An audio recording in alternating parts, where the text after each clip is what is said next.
Masih bersama kami di Apa Kabar Indonesia Siang. Tentunya kita juga masih akan mendalami mengenai kasus Willy Salim ini. Pemirsa, kita akan kembali lagi terhubung dengan Sultan.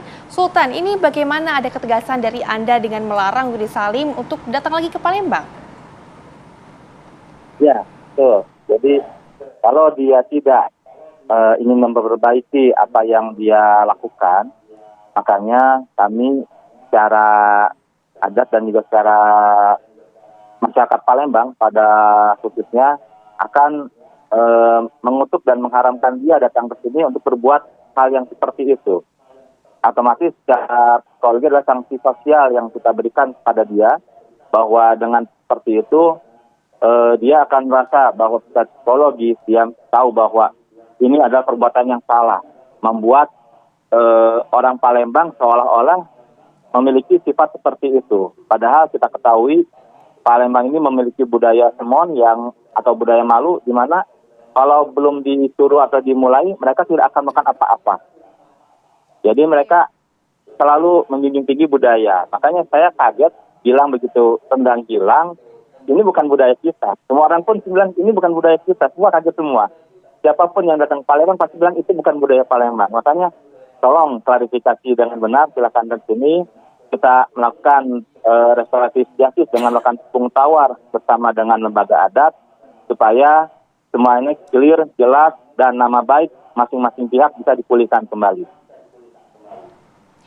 Oke, Sultan, ini kalau kita lihat bagaimana respon yang disampaikan oleh masyarakat, mereka benar-benar merasa kecewa dan juga menindak tegas apa yang dilakukan oleh Willy Salim begitu. Ini kan berkaitan juga Pak Sultan dengan citra dari masyarakat Palembang. Bagaimana Anda mendengarkan barangkali ada pendapat-pendapat yang disampaikan oleh masyarakat, keresahan seperti itu? Iya, banyak sekali yang menghubungi saya dan saya juga turut prihatin dan bersedih atas kejadian ini ya.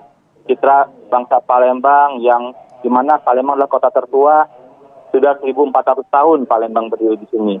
Mulai dari era Sriwijaya, Kesultanan Palembang, Kerajaan Palembang, sampai dengan sekarang ini, Palembang memiliki citra yang cukup baik. Ketika terjadi kerusuhan pun, Palembang tidak ada kerusuhan etnis di sini. Palembang ini sangat tertata karena kita sudah multikultur dan sudah sangat harmonis di sini. Namun dengan seperti itu, kejadian seperti itu membangkitkan rasa kecewa masyarakat bahwa Palembang yang seperti itu kok menjadi seperti apa gitu ya. Jadi masyarakat juga sangat tidak percaya dan sangat sedih, apalagi orang-orang tua budayawan kita semua sangat terpukul dengan konten tersebut. Oke, tentunya masyarakat Palembang juga sangat terpukul ya dengan adanya konten ini. Betul sekali. Kita akan ke Pak Azmi nih. Pak Azmi, misalnya Willy Salim ini dijerat hukum. Lalu pasal apa ini yang bisa menjerat Willy Salim, Pak? Ya karena memang itu menggunakan IT. Kan kita punya undang-undang IT juga, gitu ya. ITE itu. Jadi ada pasal 28. Jadi orang yang mengunduh mentransmisikan sebuah dokumen yang berisi misalnya tentang perjudian, kesusilaan, pencemaran nama baik. Tapi di pasal 28 itu ada yang namanya yang disebut dengan permusuhan yang sensitif, biasanya itu SARA, kesukuan, agama, ras, dan segala macam. Laporan kemarin yang kita lihat ada 3 laporan yang disampaikan di Polda Sumsel, itu kan memakai pasal 28 Undang-Undang ITE dan pasal 27. Karena itu seolah-olah nanti apakah itu ada fitnah, apakah ada pencemaran nama baik, atau yang tadi bermuatan SARA gitu loh. Ancamannya 6 tahun dan dendanya hampir 1 miliar. Kalau tadi Kesultanan memberikan ruang, ya ini kan juga adalah jalan sebenarnya bagi beliau ya, Willy Salim pelaku, untuk mengambil dan menjemput nilai-nilai yang kira-kira yang berlaku di pada masyarakat. Kenapa ini menjadi pemantik kepada masyarakat, kan juga tidak hanya dilihat dari aspek hukum saja, pasti historikal, sosiologis masyarakat yang itu tadi, betapa Kesultanan menyatakan betapa orang-orang di Palembang itu ya tidak menunjukkan sifat-sifat yang terbuka, sifat-sifat yang bisa beradaptasi. Tapi begitu di mention di YouTube itu hilangnya rendang di Kota Besar yang seolah itu adalah ikonnya, landmarknya Palembang, kira gitu kan. Dari jembatannya, dari Kota Besar, itu kan adalah bagian istimewa dari destinasi pariwisatanya. Jadi ini Jadi tidak bisa dilihat hanya seolah-olah ini adalah berbagi kebahagiaan semata dari katakan si content creator, tapi kan ini apakah ada sensasi, ada juga settingan, terus di luar itu juga ini ada sensitif gitu loh. Maka ini yang diperlukan adalah keseimbangan. Laporan-laporan ini katakanlah polisi jadi pintu masuknya, karena memang mekanismenya begitu masyarakat melakukan satu peristiwa pidana kan ini pintu masuknya kan polisi. Polisi akan menelusuri, dalam hal ini melakukan penyelidikan. Apakah peristiwa ini memang ada peristiwa pidana atau tidak? Nah, kalau nanti polisi menyatakan memang ada dengan sengaja atau lalai, ya Pak tentunya dimintai pertanggungjawaban. Persoalan lain nanti kalau laporan masyarakat 3 laporan ini katakanlah sudah disampaikan ingin dicabut oleh pengadu, karena kan pasal 108 Kitab Undang Hukum Acara Pidana memungkinkan setiap orang yang mengetahui ada peristiwa, karena seolah-olah itu nggak hilang kok gitu loh. Tapi kenapa kontennya, judulnya dalam YouTube itu dibikin hilang gitu loh. Nah, hilang itu kan tanpa sebab gitu loh. Ini kan memang Anda mau berbagi di situ. Gitu kan, Anda mau berbagi katanya, tapi kok judulnya harus hilang gitu loh. Ini jadikan sensasi-sensasi ini kalau tidak disikapi secara bijak akhirnya sensitif, akhirnya terjadilah berbenturan dengan masyarakat. Oke Pak Asmi, sampai saat ini kan proses penyelidikan belum berlangsung, tapi kita taruhlah apa yang disampaikan oleh Willy Salim ini, niat dia adalah emang untuk berbagi, nggak ada settingan sama sekali, dan memang apa peristiwa yang terjadi pada saat itu adalah pure memang si rendang ini memang benar-benar hilang gitu, dan memang ada kelalaian dari petugas yang berjaga di sana dan lain sebagainya. Ini bagaimana kalau dibawa ke ranah hukum? Ya itu tadi kan harus dilihat, ini adalah konten acara yang terbuka. Acara yang terbuka tentunya kan ada persyaratan, biasanya ada perizinan. Perizinan itu kalau orang mau bikin acara musik atau acara-acara apapun yang terbuka, itu kan ada standarnya. Standar operasional prosedurnya. Kalau orang sekian, nanti petugas keamanannya rasionya sekian. Terus standar keamanannya antara acara yang menjadi tempat inti itu ada jarak misalnya pagar, sehingga tidak bisa diakses secara langsung kepada masyarakat. Nah, ini kenapa enggak? Kalau dia ingin tadi menyatakan berbagi, kalau sudah ada perizinan yang memang sudah standar, terus fasilitas pengamanan yang betul-betul dapat terukur, ya kalau ini kan tidak. Orang bisa langsung akses, berarti apa memang dikehendakin. Dan dalam pidana itu kan akhirnya dilihat gini, apakah perbuatan ini berakibat tidak? Loh, kok masyarakat merasa ada sesuatu yang tidak pas. Terus ada akibat, ada orang yang komplain. Terus akhirnya kok beritanya yang tadi kita bilang lagi-lagi kapasitas beliau ini sebagai katakanlah public figure untuk ini punya masa nih 68 juta tadi. Yang 68 juta itu begitu ada kaitannya, ini bisnis, ada uang, ada keuntungan yang didapat gitu loh. Anda mengeluarkan 20 kilo daging tadi, 200 kilo daging tadi, ini akan membuat eksistensi channel YouTube dia juga kan gitu. Ini kan harus ada heboh yang dikeluarkan dari konten-konten itu. Jadi kecuali ini memang seorang yang memang mau mendarmakan, memang tidak ada motif yang lain, tapi ini kan dia publish. Tapi kalau dari pandangan Anda, Willy Salim ini apakah bisa juga melaporkan kepada pihak kepolisian juga atau seperti apa? Akan sulit bagi dia gitu loh, karena itu tadi masyarakat hari ini kan sangat terbuka gitu loh. Secara keadaannya itu tadi lagi-lagi kalau dia sudah melakukan SOP yang tepat gitu loh kan, persiapan yang tepat, tidak ada katakanlah kelalaian dari dia, ini enak. Kalau orang sudah melakukan kewajibannya, tanggung jawabnya, ingin menggugat haknya itu lebih enak. Tapi kalau orang mau mempertahankan hak hukumnya, tapi tidak melakukan kewajiban dan tanggung jawab, kan repot. Sulit, Nah, dalam perkara ini beliau tidak melakukan kewajiban dan tanggung jawabnya secara proporsional.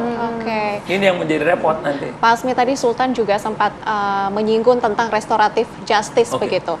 Ini bagaimana kalau misalnya proses hukumnya tidak berjalan dengan baik dan restoratif justice ini dilakukan, ini gimana? Saya kira ini adalah satu hal yang bijaksana ya, memang kearifan kita gitu ya. Ke depan itu kan memang kita tidak mau juga pemidanaan kan, apalagi berkaitan tentang katakanlah ini kan sebenarnya hal-hal kreatif anak muda juga gitu loh ya.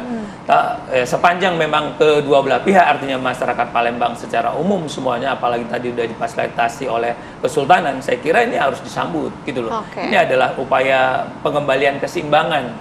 Apalagi tadi kan Kesultanan sudah buka ruang ya, tepung tawar. Iya, Itu kan iya. biar dingin, biar sejuk, itu kan seperti dapat berkah, Untuk keberkahan mengembalikan kehebohan yang sedang ada sekarang ya. luka yang Iya. sensitif dada masyarakat tadi akan tertutupi dengan Oke. beliaunya datang, mohon Permintaan maaf, maaf dan dengan mungkin bisa menjadi sungguh-sungguh. satu kebanggaan juga next buat ke Sumatera Selatan kan, rasa kecintaan kepada bangsa Indonesia melalui Betul rumpun-rumpun sekali. suku-suku atau kerajaan-kerajaan dari Indonesia. Oke, mungkin ini kita akan kembali lagi ke Sultan ya. Untuk tentunya mendalami bagaimana kasus ini, Sultan, ini ada informasi jika ada beberapa poin begitu ataupun desakan yang dilayangkan kepada Willy Salim, mungkin bisa dijelaskan poin-poin apa saja ini, Sultan?